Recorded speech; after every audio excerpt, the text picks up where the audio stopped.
no modo automático. Temos que ter cuidado com o modo automático, né? A gente sabe que a câmera, ela tem ajustes, né, que são padrão, que às vezes não servem para o que a gente quer, né? Então, um dos exemplos do ajuste padrão da câmera é como que o automático da câmera, por exemplo, ele faz o ajuste da iluminação, né? Como que as câmeras fazem o ajuste automático da iluminação? Elas estão padronizadas para o cinza médio, para esse cinza aqui. Essa é uma tabela de cinza médio da Kodak, usada justamente para fotografia, para audiovisual, a gente pode inclusive bater o branco nesse cinza, né? Mas como que funciona automaticamente a nossa câmera? Se eu tivesse selecionado para que a fotometragem, né, para que o ajuste de luz seja pelo centro, ou seja por uma área central, ou seja pela média do quadro, em qualquer uma dessas circunstâncias, no modo automático, quando eu aperto o botão do automático, ou quando ela está no automático, ou o centro, ou uma área central, ou toda a imagem, ela vai buscar equilibrar para chegar no cinza médio. Então, vou dar um exemplo prático de um erro que a câmera pode cometer usando o automático.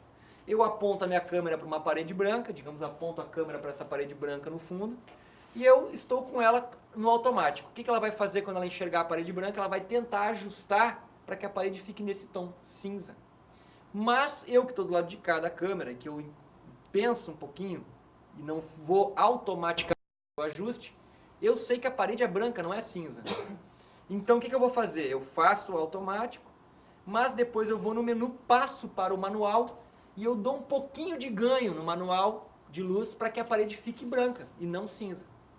Porque se a parede ficar branca e tiver alguém com a pele na frente da parede branca, a pele dessa pessoa que era para estar num tom de pele mais ou menos o dobro da luminosidade do cinza médio, ela vai ficar um ponto abaixo, mais escuro, vai ficar do cinza para o cinza escuro, a pele. Então, essa é uma coisa que acontece. Quando que acontece isso? Quem é que já viu isso acontecer? Quem não tirou foto, por exemplo, de sua mãe agora, né, Dia das Mães, vamos pegar uma data aí festiva, foi tirar foto da mãe, a mãe na garagem de casa e na rua um solão, um sol.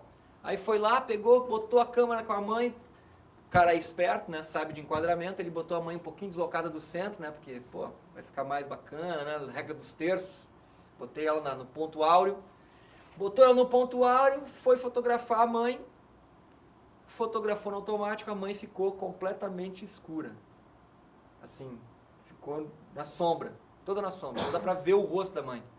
Pô, sacanagem, mas o fundo, a rua, os carros estão todos bem visíveis. Mas a mãe, pobre coitada, que era o objeto da cena, está apagada. Por que isso? Porque quando a mãe se deslocou do centro e eu apontei a minha câmera, eu fotometrei pelo centro, que é o que estava configurado a câmera, ou a maioria das câmeras, e ela fotometrou lá na rua, que era muito mais luminoso do que dentro debaixo da garagem. E aí, lá ficou ótimo, mas aqui onde está a mãe ficou super escuro. Porque lá no fundo, além de estar muito claro, ele ainda tentou fazer o que está claro ficar mais escuro do que é. Então eu tenho que ir para o manual, ou se eu não quiser ir para o manual, eu posso fazer um outro macete que é, eu venho onde está a minha mãe, aperto a fotometragem para a minha mãe, coloco o rosto dela no cinza médio, e depois eu desloco a minha câmera de lado, às vezes tem que ficar pressionando o botãozinho, né, que senão ele volta para o modo normal anterior, e faço a foto aí com o fundo estourando e a mãe bem iluminada. Então, essa coisa do fundo estourando e a mãe iluminada, ou do fundo iluminado e a mãe escura, tem a ver com uma coisa que a gente chama que é latitude das câmeras. Então, essa câmerazinha amadora, ela tem uma latitude muito pequena. Ou seja, o que significa isso? Que muitas vezes entre uma superfície branca e uma preta, ela não consegue nos mostrar essas duas superfícies como elas são, com a textura que elas têm, né? Então essa latitude é o quanto a minha câmera consegue enxergar de contraste entre o mais claro e o mais escuro. Quantos pontos de diafragma, quanto de luz, né, eu consigo diferenciar entre o ponto mais escuro que a câmera registra e o mais claro. Isso é a latitude. E a pessoa que vai usar a câmera, ela tem que tentar, da melhor maneira possível, colocar o ponto mais claro e o ponto mais escuro dentro do que a câmera pode enxergar. Por quê?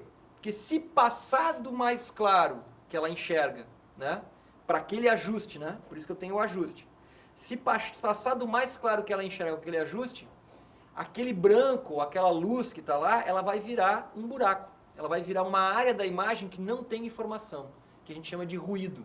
Vai virar um ruído. Na pior das hipóteses, ela vai estourar tanto que esse ruído vai começar a invadir outras partes da imagem. Vai ficar aquele branco solarizado, aquela mancha, né, branca lá. Por outro lado, se eu for para o escuro, eu vou, num primeiro momento, por exemplo, se eu tenho um objeto preto como esse aqui, uma jaqueta, que tem uma textura, né, tem costura, tem marcas, né? Se eu não consigo enxergar, se isso aqui está abaixo do ponto que a câmera enxerga, ela vai começar a homogeneizar. Eu vou enxergar só uma mancha preta. Eu não vou enxergar a textura, não vou enxergar a costura. Então ela também não vai ter informação. Tá? Essa câmera, um dos problemas dessas câmeras amadoras é que a latitude delas é pequena. Então elas suportam muito pouco o contraste. Por isso a gente tem que ou trabalhar com iluminação para diminuir o contraste, para que esse contraste entre no range da câmera, ou a gente tem que optar por gravar apontando para pontos em que o contraste é pequeno. Eu vou escolher, se eu posso escolher aonde eu vou entrevistar o cara, eu vou entrevistar ele, todo ele na sombra, ou todo ele no sol. Né? Se for verão é impossível, né? Deixar o cara no sol meia hora, eu castigar o cara já veio de fora, não está ganhando para dar palestra, e tu vai ainda castigar o cara já meia hora no sol, não. Procura um lugar com menos contraste. Então, câmerazinha amadora é bacana? É bacana porque eu não preciso pensar muito. Eu aperto o botão e vou. Mas eu tenho que estar atento a essa questão. Dependendo do automático que ela fizer, eu vou ter que tentar entrar no menu, no manual e vou interferir. Só que nessa câmera, essa interferência tem que ser pensada antes, previamente. Por quê? Porque durante a gravação é difícil acessar o modo manual, sem eu prejudicar a minha gravação. Porque ela não tem os botõezinhos ao alcance da mão, ela não tem como o anel de diafragma, ela não tem como mexer na exposição, ela não tem um obturador, né, que é variável, que eu possa mexer para mudar a luz. A única coisa que ela tem aqui é o formato de gravação e o manual todo dentro do menu e na tela, no touch. Então ela tem essa dificuldade para os ajustes. Agora vamos dar uma olhadinha, ver se a gente consegue jogar o menu dela na TV para mostrar que ajustes são esses que a gente pode fazer com essa câmerazinha.